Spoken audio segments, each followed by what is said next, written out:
because of climate change, we could lose our culture because we're a hunting culture, and as hunting cultures, we use the food to feed ourselves and feed our families. Climate change is of concern to us. It's of concern to African LMEs, and it's of concern, of course, to the whole world community.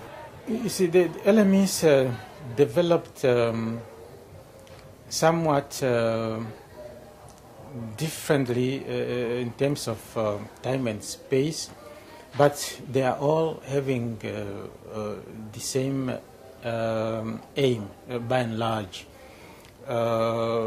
Some of the issues that were identified in almost all LMEs are similar. For instance, depleted fish stocks, habitat destructions, lack of capacity to assess environmental variabilities and predictabilities, and so on. You know what?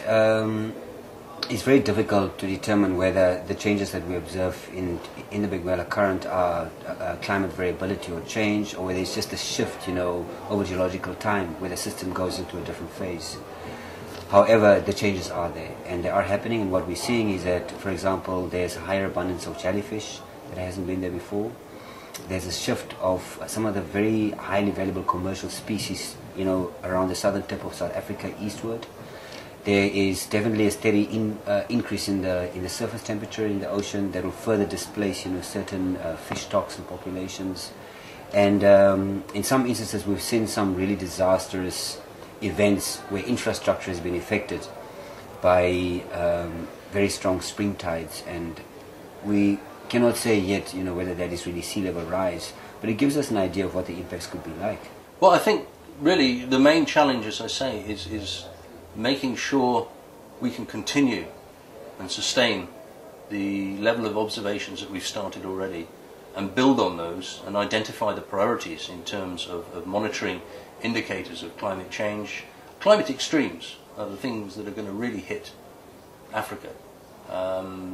It's going to go from floods to droughts to floods to droughts faster than the communities can adapt to that. My concern is I even ended up having an NGO. After that, most of our South African black people are somehow ignored, and people are forgetting that they are also highly illiterate. That's my angle. I'm all about education. To whoever is watching this, you can do it too. Start your own thing. Talk about climate change. It's there. Don't let the government or anyone in higher power stop you from making changes. You are the change if you want to see the change.